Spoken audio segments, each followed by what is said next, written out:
We are live. What's up, Stu? Hello, How are James. you? I'm good. That's always good. What's up, Stu? How are you? Yeah. Follow through, Stu. There's all kinds of stuff that you're. So, Stu, I'm excited about something. Okay. Have you ever played Wordle? Have you ever messed around with that Wordle? My wife and kids love it. I have not really put much effort into it, though I share in their conversations. Okay. Do you know if it's the same word for everybody? Like, if you go to the... I think so. What, Susan? Yeah. It is. So when I post a screenshot on Facebook, it ruins it for everybody? Oh, yeah. Yeah, you could definitely ruin it. Which is probably what you're after anyway. It's not. If I was going to do it, I'd do it like real early in the morning instead of later in the day. It'd ruin everybody's day. You have done it kind of early in the morning one time, I noticed. Okay. All right. Well, anyway, I guess that's one way to ruin a relationship. Fine. Thank you, Susan. You're welcome. Nice segue. So but this morning, dude, I crushed it this morning on Wordle. I got it on the fourth one, but yesterday I got it on the third one. And so I'm still trying to figure out if I'd still want to get one on like the second one, because that means you're just awesome. Yeah. So anyway, evidently my daughter has figured it out. She's all about the 2s and 3s. She can crush it. Huh? That's good. She got the smarts from her mama. Yeah, I think so. She's definitely competitive though. She likes to beat everybody's ass in something. So there you go. Well, that's one way to affect a relationship. I've crushed some relationships on family game night. Just say that took a little bit of emotional salve to repair that. Like, dude, it's just a game. No, it's not. It matters. This is important. So, some people won't play with me anymore. So I guess that's what we're going to talk about today: building relationships online. Sure. Yeah, we could talk about building relationships online and why they're important. I have some thoughts to share once we get out there what you had in mind. But I'm going to be speaking next week in front of a couple 3,000 people, and I've been getting my talk and everything together. So I've got some thoughts I'll maybe work on as far as relationships and stuff.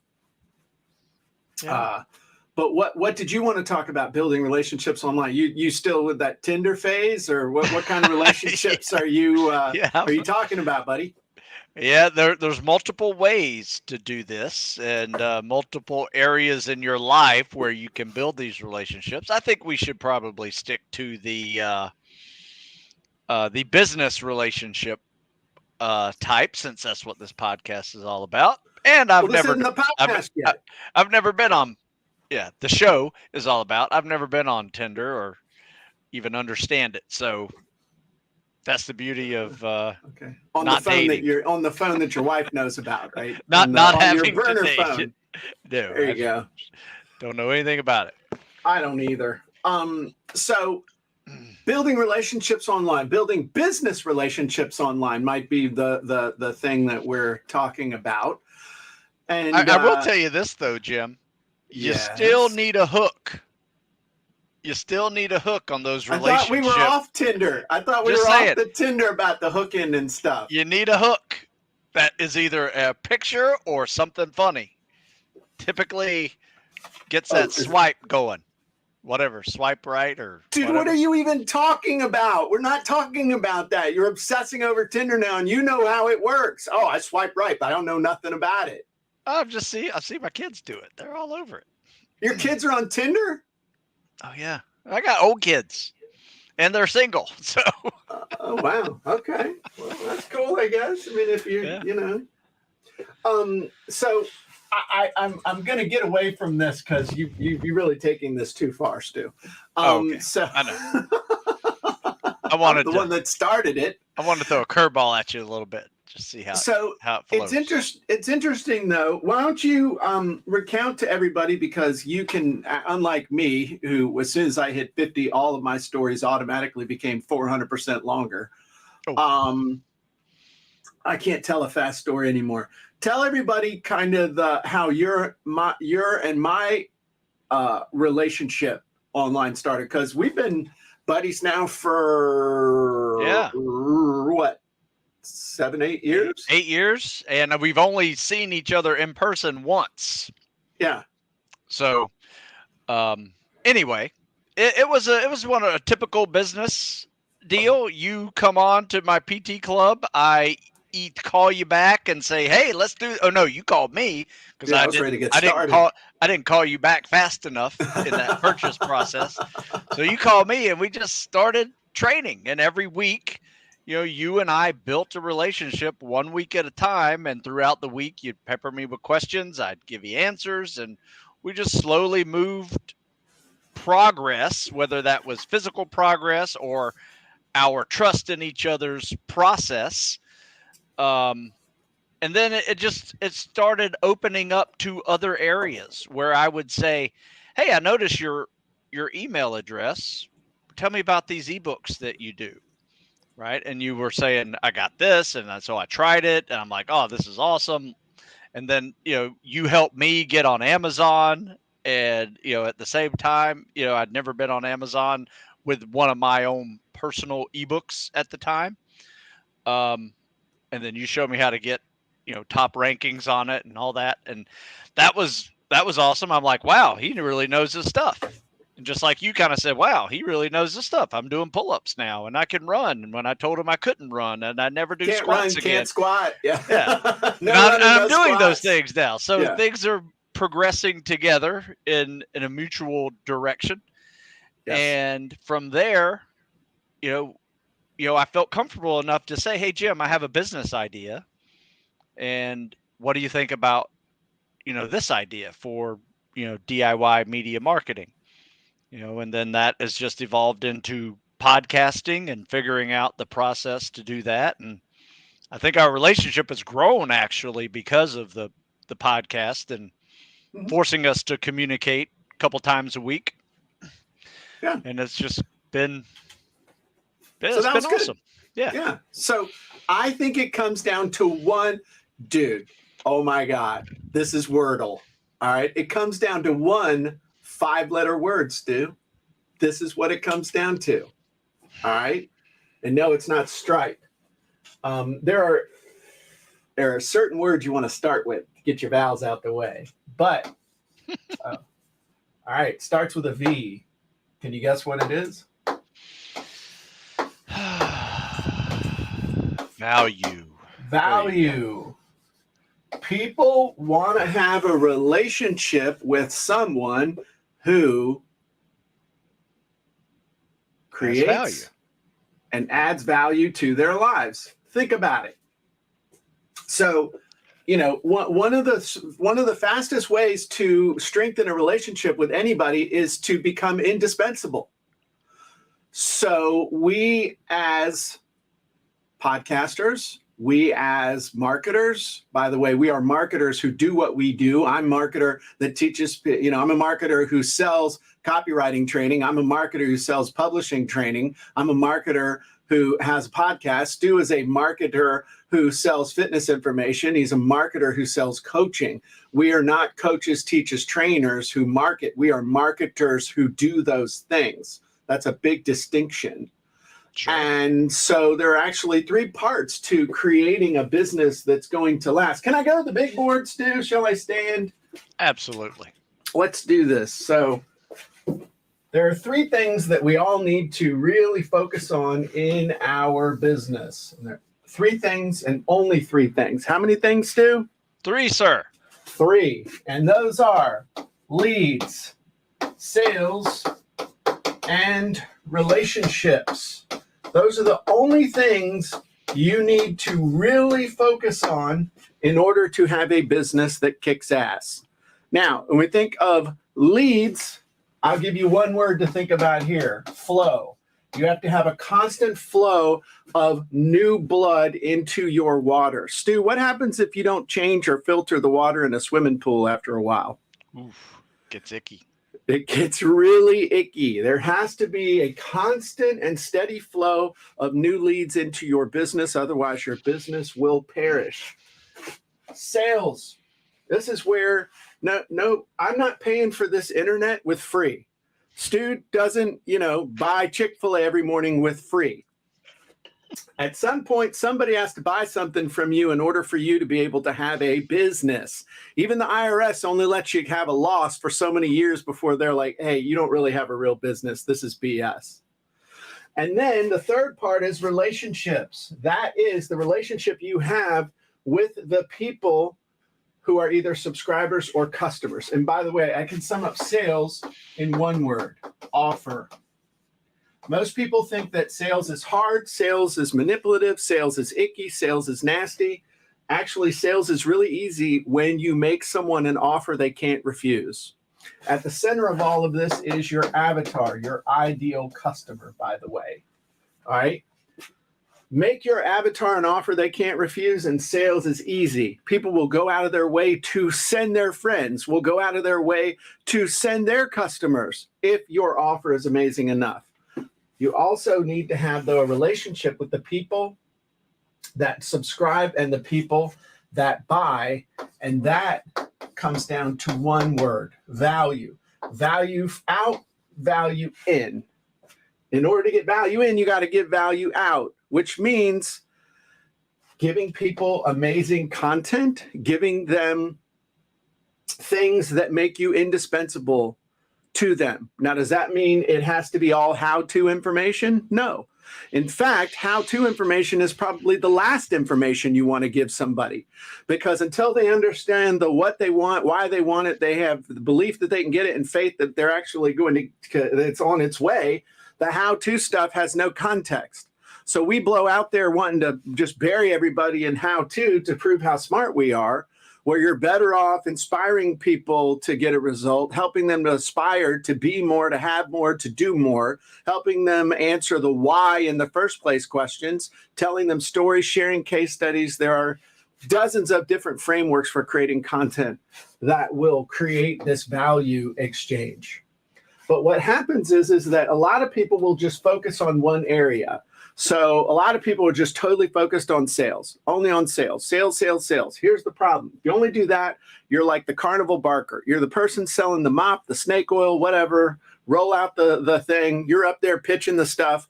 And then when the carnival's over, you're headed to the next town trying to stay ahead of the posse from the last town, from the stuff that you were selling, okay? This is not a sustainable business because you're only as good as your last promotion. Other people only focus on leads, want to tell you how big their database is because, Stu, size matters. So everybody wants to I tried to get you. I was trying to get that thing, get you. It wasn't almost that good of a joke.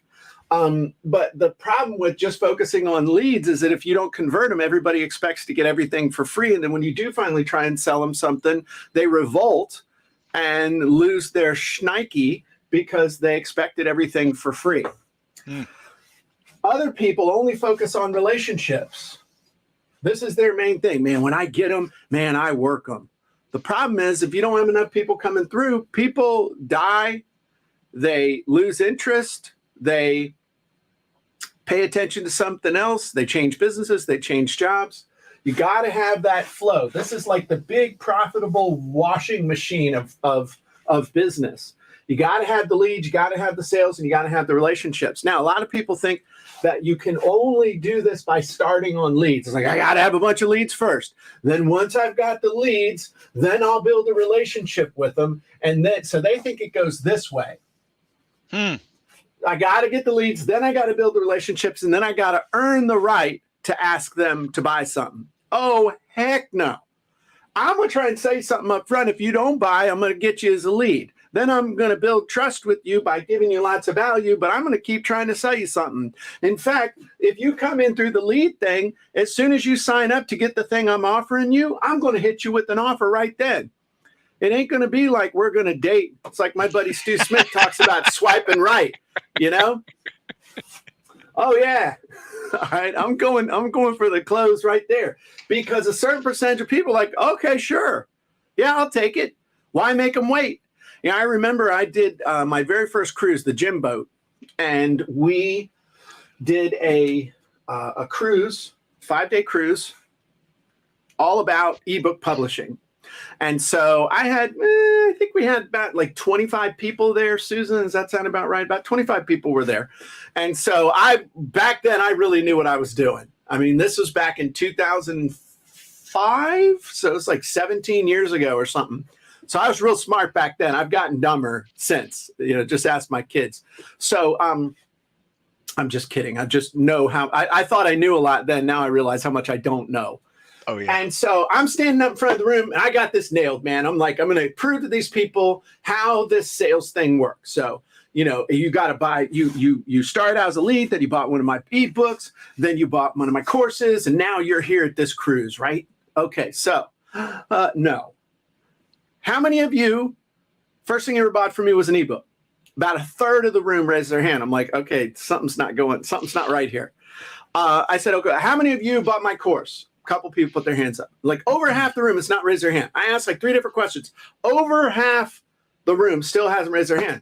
And I'm in my, I was real polished back then. I was basically, well, what the hell are you doing here? And to a person, they all said, this was the first thing that you offered that I wanted. So they wouldn't buy a $29 ebook, but they would buy a cruise that cost them $5,000. And this is in $2005, not $2022. So that was when $5,000 was $5,000. All right. So that's when I learned the lesson that you can't predicate where somebody comes into your washing machine of profit, and you don't care. If it's somebody you have a relationship with, or you develop a relationship with through Facebook or through just introduction, whatever, people who know who you are, or they come in as a lead through a lead magnet, or they come in through a sale, doesn't matter. Once they're in, this is the process. All right. And you're constantly bringing in a new lead flow. You're constantly building that relationship, and you're making offers to these people and to these people. That's how it works. So if we were going to sum this whole thing up, when it comes to leads, it's all about flow. Bringing people in on purpose into your business. That doesn't mean spending $1,000 a day on Facebook ads or anything like that, but it means having a specific way that you are doing this and doing it consistently. Sales comes down to an offer your avatar can't refuse, and relationships comes down to value, the value that you are providing people with the training, the speaking, the tools, whatever it is you do, you are adding value in their lives in a way that doesn't poach the sales, which means it's mostly not how-to information. It's all the other stuff that people actually want more than how-to. People actually don't want a whole lot of how-to information out of you. If you remember your favorite teacher from high school, your favorite teacher from high school is not the one that gave homework on a Friday. That was your least favorite teacher, right? Your favorite teacher made you feel a certain way, inspired you, made you aspire to be better, to learn, made the subject come alive for you, made you feel smart. That's a great teacher. And then you translate that from Stu and I are teachers, but we are not teachers. We are marketers who teach. Big distinction. So anyway, those are my thoughts on relationships and how all this stuff goes. And truth be told, I just practiced about 10 minutes of information on you that I want to use next week when I'm on stage at the Maxwell event. And my question to you is, what'd you think of that, Stu? Was that good? No, it makes a lot of sense. And I've never really thought of it, in that flow process before. It's just, you're right. People come in at all different angles, and, but once they're in, you got to flow. Got to keep them interested.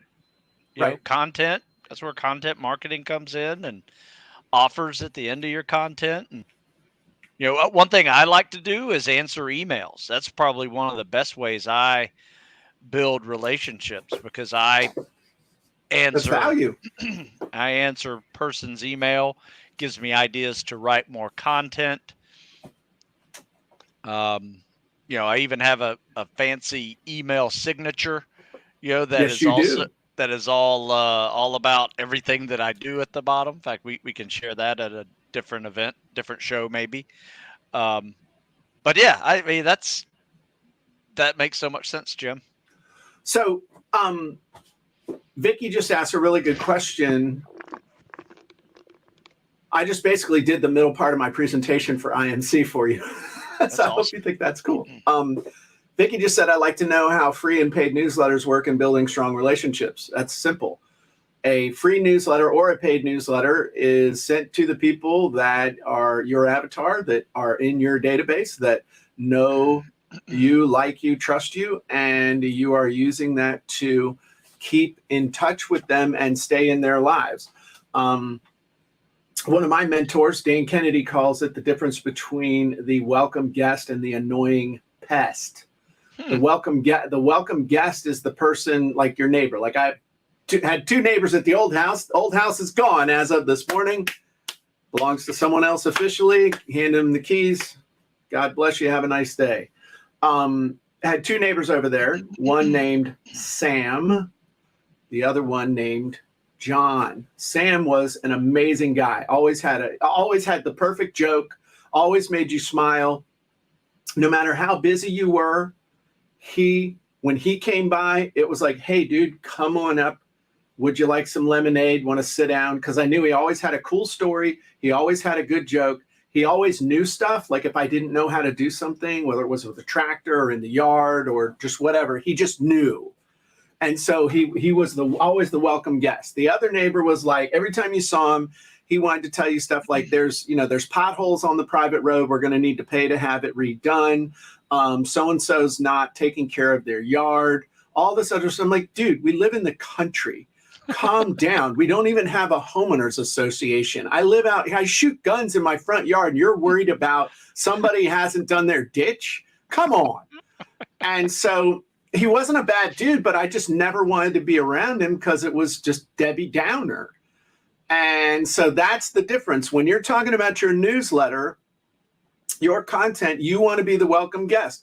You don't want to show up and say, hey, have you done your homework yet? I mean, here's an assignment for you. That's really what how-to content is. Here's an assignment, as opposed to showing up with a cool freaking story, because that is the number one thing anybody wants is cool stories. I'm always trying to get Stu to tell cool stories from Buds, or, talk about when he was out in the middle of the Mediterranean, or, like you were the dude that would launch all the guys off the subs, right? You were the one that was in there and like pushing the guys out and doing all this. I mean, we want to hear those kind of stories. Want to hear? No, I'm serious. Yeah, I got you. You tell stories about like the first ebook you ever sold, or people want to hear that, and that inspires them to want to get in shape. Or man, I want to get my first ebook sale, or I really want to do a cool webinar. You talk about mistakes you made because it makes you human. It makes you real. Those are the kinds of things that people want. They want a trusted advisor. They want somebody that they know is genuine and isn't just, making this crap up. That's how you build amazing relationships. So, yeah.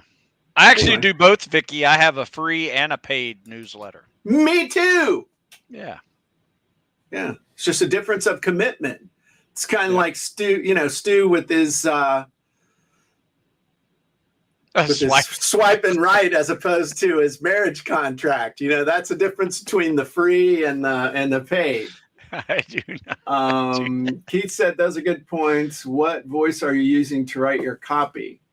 I usually use my own voice. Mm-hmm. I basically write the way I speak. Yeah. Yeah. Everybody has cool stories, Vicky. Yeah. And here's the thing. This is the other thing that I've learned, and this is kind of a little bit off topic, but you just said something, Stu, that I think is really important. You write the way you speak. And the biggest mistake that people make when they are a teacher who is a marketer instead of a marketer who is a teacher, a speaker, a trainer, a coach, whatever, is that all of their stuff is done in 2 parts. So here's the training, and then when that training's over, it's time to do some selling. And then they go from, totally competent to, oh my God, I have to sell them now. And oh my God, I don't know what to say. And this is kind of icky and I don't know what to do. And then they start stumbling over themselves and they do a crap job. And people subconsciously are like, up.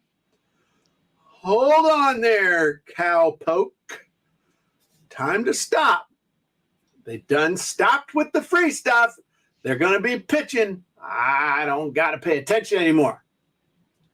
But if you are a marketer who does the thing, people can't tell the difference between your sales copy and your content because there should be no difference. So you can lift a story out of one of my sales letters and throw that onto my blog,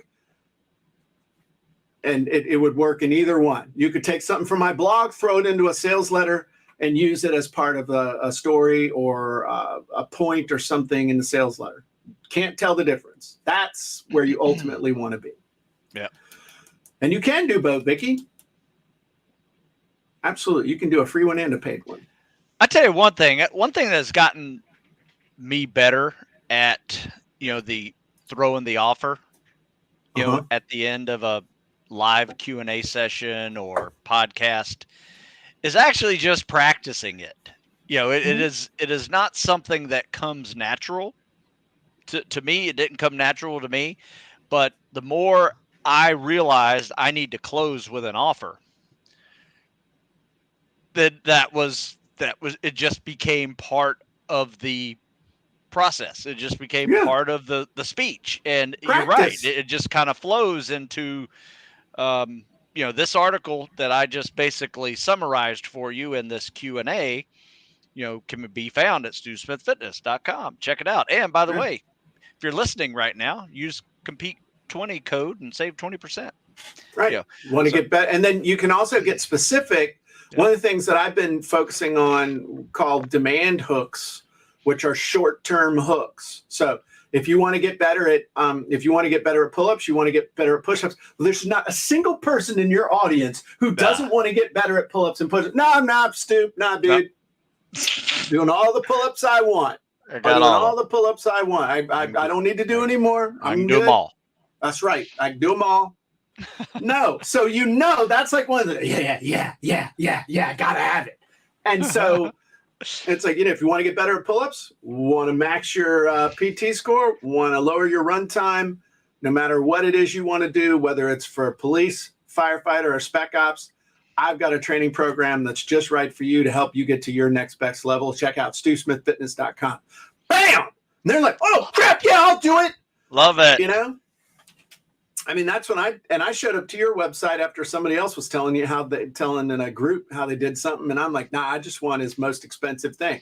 I did what the guys did with the cruise. I'm like, nah, I ain't buying an ebook from this dude. I want this dude to just tell me what to do every day. And if I have a question, I want to be able to call him. What does that look like? Perfect. So, and there you go. And the rest, as they say, is history. It's history. Relationship made. Right. But here's the thing. If the relationship was there, that's okay. But eventually there's no growth because there's no progression. Just focusing on the relationship, it's the stagnant pond. It's also the slowest way to grow. It's like the real estate agents that only operate on referral. Okay, well, if nobody refers you anything, you're kind of screwed. You need to do referrals and advertising and active marketing to go after people, not just one. All right. Well, I think that does it for the Jim and Stu show. And that's good practice, Jim. I think that's good. I might review this. So yeah, you should. All righty. So we're about to transition to the podcast. My question for you is, I know what you wanted to do, but I know what I wrote in there. So we're going to be talking about screen addiction today. Oh, awesome. Dr. Stu is in the house. It's his idea, so I'm going to let him take the lead on that one. But then as soon as he gives me an idea, I'll be the takeover child and talk for 10 minutes, and then we'll go from there. Quite all right. All right. Do we want music? You want some music? Transition music. You hear that? Okay. Perfect. There you go. All right. Okay, good enough. So, 3, 2, 1. Hey, everybody. Jim Edwards here, and welcome back to the Sales Copywriting Content Marketing Hacks podcast. I'm your host, Jim Edwards, along with my trusty co-host and podcast producer, Mr. Stu Smith. Welcome, Stu. Thank you, Jim. Stu, I've decided that you have your own theme music. Are you ready? I am. Let me have it.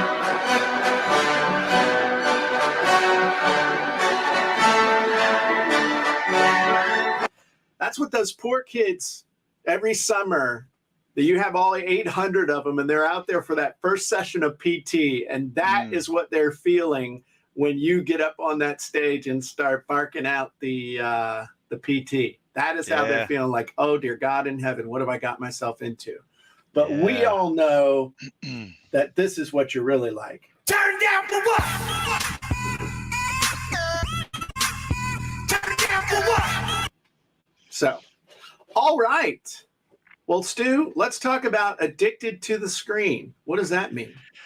Well, let's do this. Are you addicted to the screen? And we're talking about multiple screens, because what happens in your typical life, Jim? You wake up, what do? Sit on the can looking at your phone. You look at the phone, right? And then you go to work. You look at a desktop, right? And then you come back home. You got the evening to look at the big screen. And what else you doing? You also checking out your small screen at the same time you're doing your big screen, right? Yeah. That's might be addicted to the screen.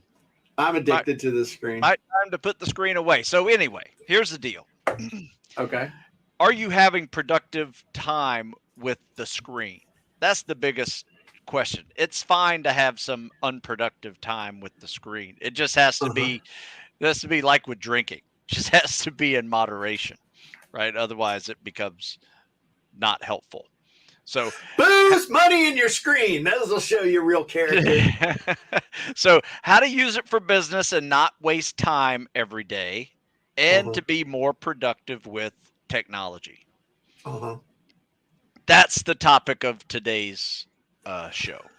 Well, I've got 2 quick stories I'd like to share just real fast to show that, yes, hi, everybody. I feel like, okay, here we go. My name is Stu, and I was just about to say, hi, everybody. My name's Jim. You say hi, Jim. Hi, Jim. And I'm addicted to my screen. It has been 30 seconds since my last hit from a screen. In fact, I'm looking at a screen right now while I'm talking to you. I'm that addicted to the whole thing. Yes. So Monday, I had to take my wife, or let me rephrase that. Monday, I had the opportunity to take my wife to a doctor's appointment. And I forgot my phone. Were you jonesing? I was freaking out a little bit because I didn't know if I'd lost my phone. I was 99% sure that my phone was at home on the attached to the charger on the end table in the living room. So I was a little bit afraid that I had lost it, but I also had kind of planned out my morning because we had to leave at 7:30. So I had done my workout, had gotten my shower, and then we had just gone right out the door. And my plan was to do my email while I was sitting in the doctor's waiting room. So I was going to use it to turn idle time into productive time. And then also to review a recording of a presentation that I had done to remind me, like this thing that we had talked about behind my head. So I would then have started looking at Google News and checking Facebook and doing all that other stuff to fill the time. But I was going to use it for some productive stuff. So yes, I was very anxious, uneasy. It reminded me of the ways I used to feel when I smoked and I had I didn't have any more cigarettes. Same kind of thing. I mean, uneasy, knee going up and down, tapping, thinking about when I'd be able to get my hands back on it. That's a big deal. I also think about, so that was being addicted to the little screen. I think of another situation, though, and this was 20 years ago, where I compulsively had to go check my email every 15 minutes to see if I had made a sale, because this was right after I had gotten fired from my job. We were, in that transition period of, I was supporting myself with this computer thing, and it was thin. Oh yeah. And my dad was visiting, and like every 15 minutes I had to get up. I mean, he's like, "What are you doing?" And I said, "Well, I'm checking my email." He said, "Why?" And I explained to him that part of the reason was I wanted to see if we're making a sale, but also because when someone bought, this was when we first launched 7-Day ebook, and I was looking for sales of three things. I was looking for sales of my FSBO book, my mortgage book, and 7-Day ebook. That's how we were paying the bills. And it was September of 2001, I remember. And he's part of the reason I was checking for sales, but the other one was whenever somebody bought, I had to manually copy and paste their email over into an autoresponder so that they would get their delivery instructions and they would automatically get followed up with, so I could try and get them to buy other stuff. So my dad didn't know jack about the computer, barely knew how to check email and stuff like that. This is so bad. My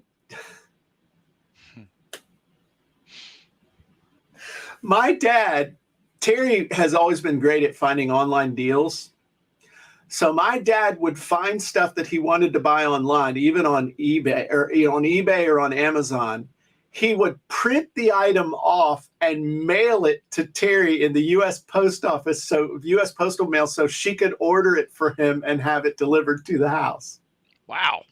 That was the level of technology. So, but he said to me, "Well, how could you just get them to like sign up to that automatically?" And I hadn't thought about that. And I said, "Well, I don't really have a way for them to do that." He said, "Well," basically what he said to me was, "Well, even I know that people can sign up for email on a form. What if you have on the next page, as soon as they buy, instead of send them to the download page, why don't you have them sign up to a form, and then when they hit that button, have the next page be the download page?" And I was like, "Oh my God! Genius. And so I was like, "You know what? I can do that." And so we figured that out, and then taught other people how to do that. And it seems so simple now, but it was revolutionary back in September of 2001. Yeah. Common sense trumps technology there. Exactly. Nice. So, that sometimes you're addicted to the screen because there's something going on that you need to fix.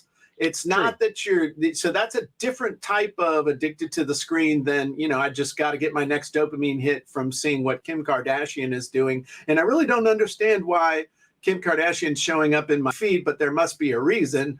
And I'm not really interested in this other thing, but it shows up. But I do like NASCAR, but not as much as NFL. That whole thing is different. So I think there's two reasons.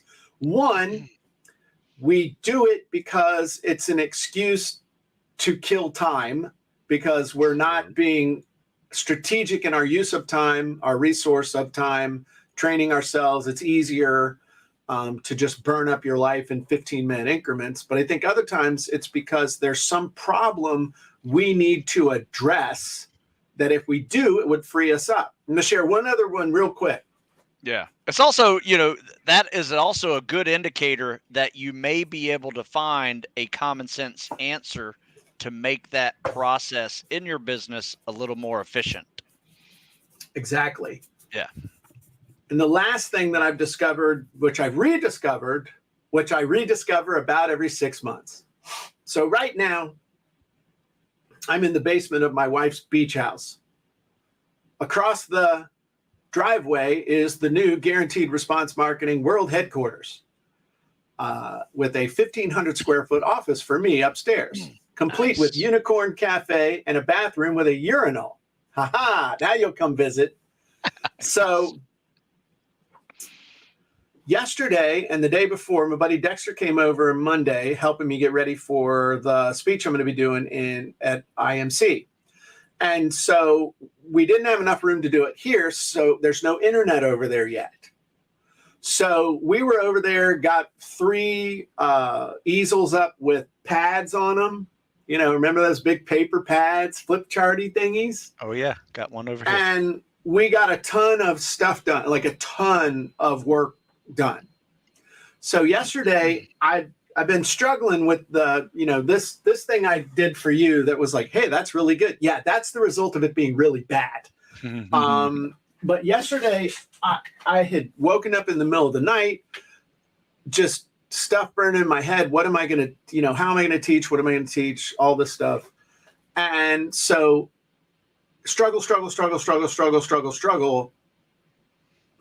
Get away from this. I went over there by myself with just a legal pad and a cup of coffee in the quiet with no screens. And I solved my problem in like 25 minutes. Like everything just flowed out of me. There were no distractions. The screen wasn't in my way. I was able to keep it simple instead of fragmented and all this other stuff. And so sometimes I think whether you feel like you're addicted to the screen or not, it's a good idea just to get away from it altogether, because you may be able to be more productive with a pen and a piece of paper. Sure. Anyway, I will tell you this. I don't feel like I have. Well, here's the downside of working from home. You potentially never leave work. Right.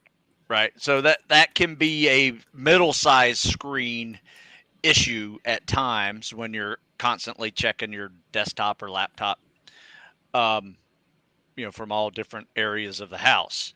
The small screen for me is a tool to access my medium screen activities, while I'm doing something else, that could be idle time. Like you said, sitting in a office waiting on an appointment or something. I'm deleting all the spam, and whatever, just focusing on the only things I really need to address when I get back to my medium screen.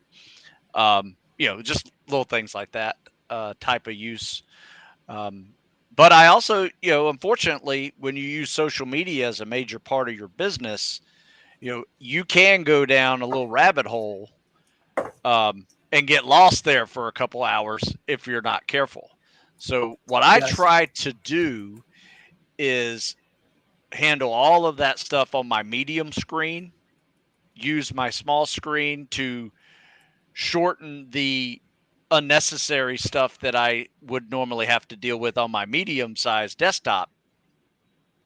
And any videos or pictures that I took that morning that I'm going to use on social media, that's one quick step before I get onto my medium screen. So there's a business side to that small screen for me. And it's an amazing tool to be able to, put up content quickly, not having to do a whole lot of editing on software and upload links and downloads from cameras. It's just boom. It saves a lot of time. It's a very efficient method of getting content out there. So that small screen can be very useful, but you have to put it away, focus on your medium screen stuff, right? And then at the end of the day, when you're trying to relax, you can hang out, big screen, watch some Netflix, but I put my small screen into another room on the charger. So I'm not like distracting myself from trying to relax. And that's smart. I don't do that. So like if we're watching something and you can't avoid commercials, my habit is mute the big screen and look at the small screen while the commercials are going. But I this book right here, and I've been thinking about, it's called A Minute to Think. Sometimes we're trying to fill every single minute. And so you're thinking, okay, well, this is how I'm going to use my small screen. This I'm going to use my medium screen. This is going to be my big screen. Sometimes it's good to have no screen. Oh, absolutely. And thank God for working out, because, but even in the winter, sometimes the big screen's going when it's cold outside and you're doing stuff. But that's, Yeah, working out and books are a good way to kind of get away from your what screen. If it's on a Kindle? Yeah, that's a good point. Yeah. I'm just playing. I try not to use those. I use a Kindle, but anyway. So anyway, it's important. There's really no great answer to it. Yes, there's a couple of hacks that you can discover for yourself on trying to limit the amount of time that you are on the screen, and just realize that, no screen time should also be a consideration to your day. Like, there should be a significant amount of time in the day where you're not looking at a screen. Yeah. And whatever that is, that might be an hour, might be 2 hours, might be more. But, as long as you can keep that small screen time and that medium screen time to more of a work focus than, going down the rabbit holes that are social media and whatever. There's not a bad thing to that. These things can make your life very efficient. Think now about, checking your email. It can be done in seconds versus having to get up from the living room, go to a different room, use dial-up, and get into the internet world and check your email and realize, I don't have any email, just wasted 5 minutes, and gotta go back and do it again in 20 minutes. I get it, to where, it is a tool of efficiency, but it can be overused as a tool of addiction. And one of the things that will show you that is, have you ever gone away you're like, screw it, I'm out of here. You go away for 2, 3, 4 days and you don't check email. And isn't it amazing when you come back, you can wade through 4 hours of email 4 days of email in about 30 minutes if you really want to. And it's like, not, doesn't, it's amazing how much time we spend on crap that if we only looked at it once or twice a day, it pretty much still takes care of itself. Yeah, good point. Even with all the spam filters out there, it's you still get things that you don't need. And the best, to me, the best tool for planning and for thinking and for putting stuff together ultimately comes back to a couple of pens and a pad of paper, a red pen, a black pen, a blue pen, and a highlighter. You can do some pretty dang good planning on that. This is what else helps me, Jim? What's that? Copywriting secrets? My desktop calendar. Oh my God, they still do those? Yeah. Hey, check these out. These are old school. Found these in an old. This is just a book folder. Oh wow, pretty cool. I used to do that. Is that you? It's not me. I used to do it though. But yeah, I found these. This was underneath my. Calendar. Did you ever get to ride in one of those? Oh yeah. Did you get to shoot the minigun? Have you ever shot a minigun, the Gatling gun? Yeah, they're incredible. I'm jealous. Yes. But anyway. That's pretty cool. So that's my old school method of staying on top of things. And it works. Works for me. Absolutely. Keeps me away from looking at my calendar on this. Well, and I think one thing, if you are not looking at your phone and feeling anxious because you're not looking at your phone or you're not on something, maybe consciously start to adjust your behavior so you don't have quite as much of that, because that's not a good thing. True. So there you go. In fact, all right. Something I do, Jim, too, is when my family and I go out, right? Like we're going downtown Annapolis, get some ice cream, and go watch a baseball game or something, or going out to dinner. I purposely leave my phone at the house. Wow. Yeah. And my family's like, why don't you have your phone? What if we get lost? I'm like, somehow we managed years without getting lost, But, plus one of you chuckleheads has a phone. Plus I know all three of you have yours. So I just don't want to be distracted with my phone when I have both kids in the car my wife in the car, I just keep it away.